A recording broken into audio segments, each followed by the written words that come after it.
Okay, so this is the first video on my new YouTube channel. Basically, I've got lots of topics I was going to talk about in this video, but I'll just make this a basic introductory video. Kind of give you some fun facts for people who think you know me, but really you don't. For starting out for basics for the new folks, my name is Terry. 40-something years old. I live in Florida. I have a wife and 2 kids, a boy and a girl. And it's a pretty good life. I got a job that I don't exactly love, but it's not a bad job. It's just a boring job. It's mind-numbing. There's no learning to it. There's no teaching to it. But it pays the bills. What are you going to do, right? Okay, here's some fun facts that people who think they know me would be very shocked to know. First of all, I'm educated. I consider myself smart. People consider me smart. But I have no real formal education. If you take the 12 years that I should have spent in school and subtract the time that I spent out of school, I've probably been out of school more than I've been in school. I did go back and get my GED. I do have a college degree in legal assisting.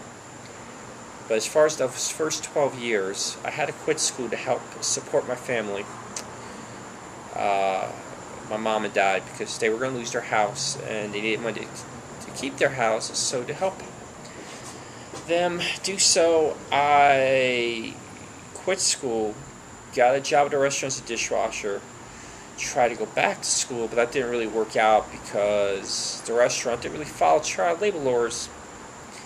And I was working till 3 o'clock in the morning trying to get up at 6 to go to school, and that got old fast.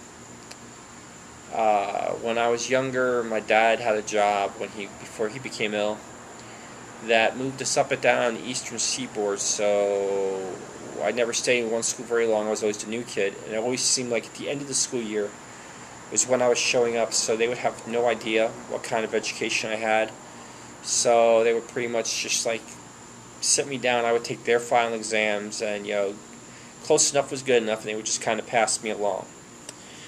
Didn't really settle down in a place until we got to New York, and then basically that school was gladiator school because I lived in a town that was pretty much a welfare town. I mean, literally, where I lived on Long Island, you could live on the wrong side of the tracks. I lived on the side of the tracks that was like all welfare, and on the other side was the oceans, the yacht people and all that stuff.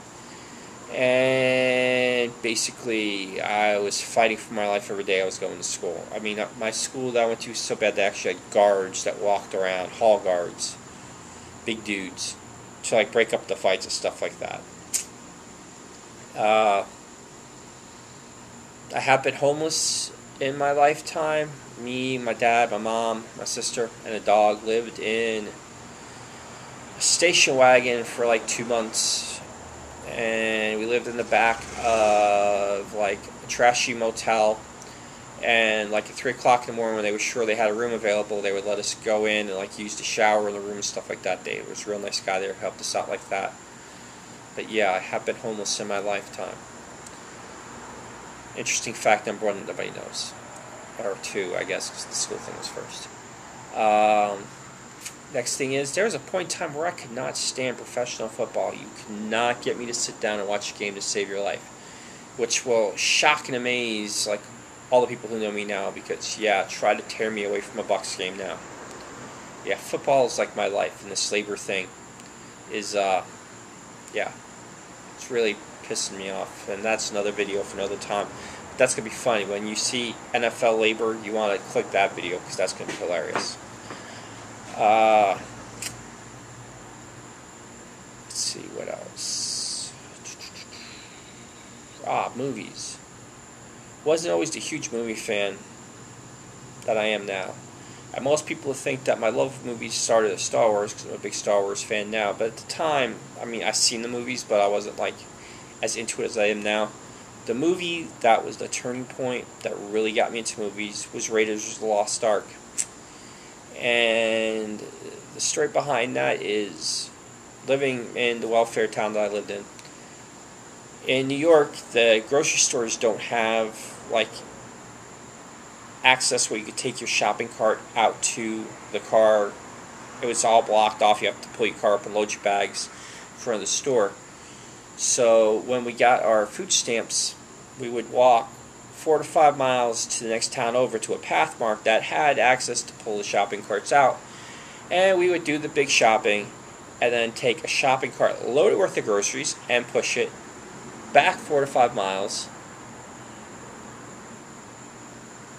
which is why they locked the shopping carts up so you can't do that. But so one day we're walking past in December, and the Grand Avenue Theater closed down for renovations and had a big sign, opening Christmas Day, Raiders of the Lost Ark. Well, for whatever reason this called to me. I don't know why, I can't explain it to you, but I just knew that I wanted to see this. And it was never, I was never really a huge movie fan to that point. It wasn't a thing for me, and for whatever reason, I had to see this film. And as they say after that, the rest was history, because right after that, I started going to movies all the time. I had a job delivering the newspaper in the morning before school, and I would take my tip money, I would get on a bus, and I would like go to wherever a movie was, and I'd see, and like I just became a huge movie fan right after that. It was really kind of crazy, and as everybody knows now, I'm still a huge movie fan. Let's see.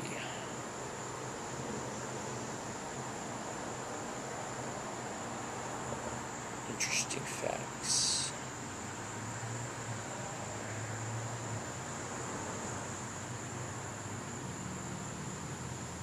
I have one sister and I had a brother. My brother recently died, which you'll probably see a lot of videos on that because it's had a profound impact on me. He was my little brother. Just died recently. He was 30 years old. And I love that kid something fierce. So there's going to be like a lot of videos that are just going to be like therapeutic videos where like I'll share my memories of this amazing man.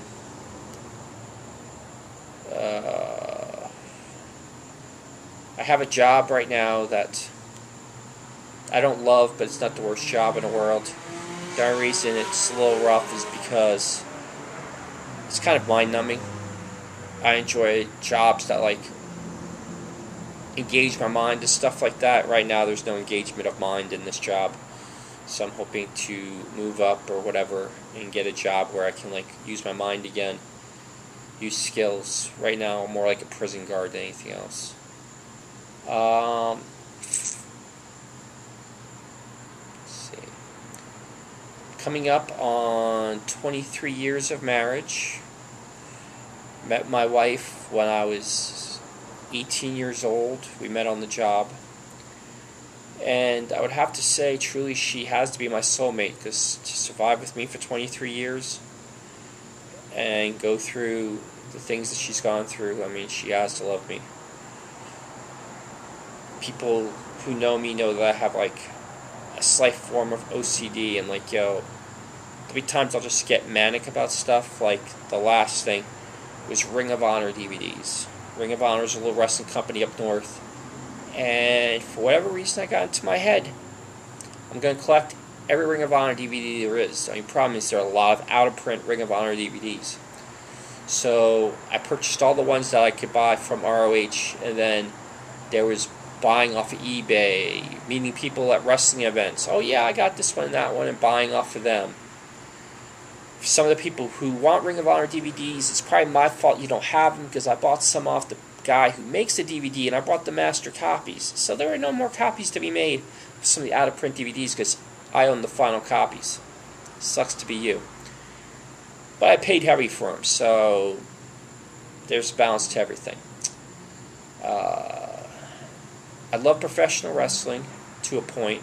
Some of it's, I like more like the old 80s wrestling, Ric Flair, the Andersons, the Rock and Roll Express, Midnight Express, back when like the stories were told in the ring and not a 20-minute promo outside the ring.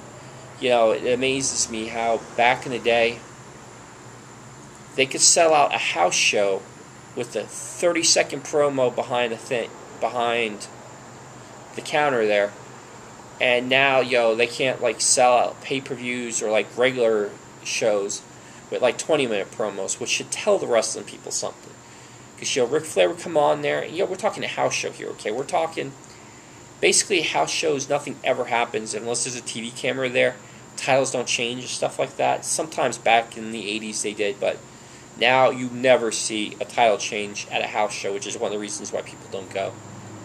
But he would sit there and he'd be like, Dusty Rhodes, Atlanta, the Omni, next Saturday night, you and me, 15-foot high steel cage. Let's see if you can walk that aisle and beat the man. And people, off these promos, I was dying to move to Atlanta. I wanted to be at the Omni every freaking month because they put these events over. And, it wasn't televised. It was like, the Omni. But, I don't know. That's just the difference between wrestling then and wrestling now, which is going to be another video.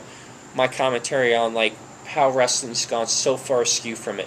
If you've never seen the South Park episode on wrestling, you should, because it's freaking hilarious, because it's right on point. Okay, I guess that's it. I've talked your ear off enough. This is the new YouTube channel. I'm going to be putting all kinds of videos, movie reviews, therapy, talking about my brother and different things, social commentary on, like, I'm not going to talk about the Casey Anthony thing, because everybody in the world's talked that to death, so you're never going to see me talk about the Casey Anthony thing. I will be talking about the NFL labor thing, though, because that pisses me off. Millionaires and billionaires fighting over who gets money. Anyway, I'm busting my cookies 40 hours a week to make ends meet, and $6 million is not enough for these people, but I don't want to give everything away. So, thank you for watching, and I'll see you again soon.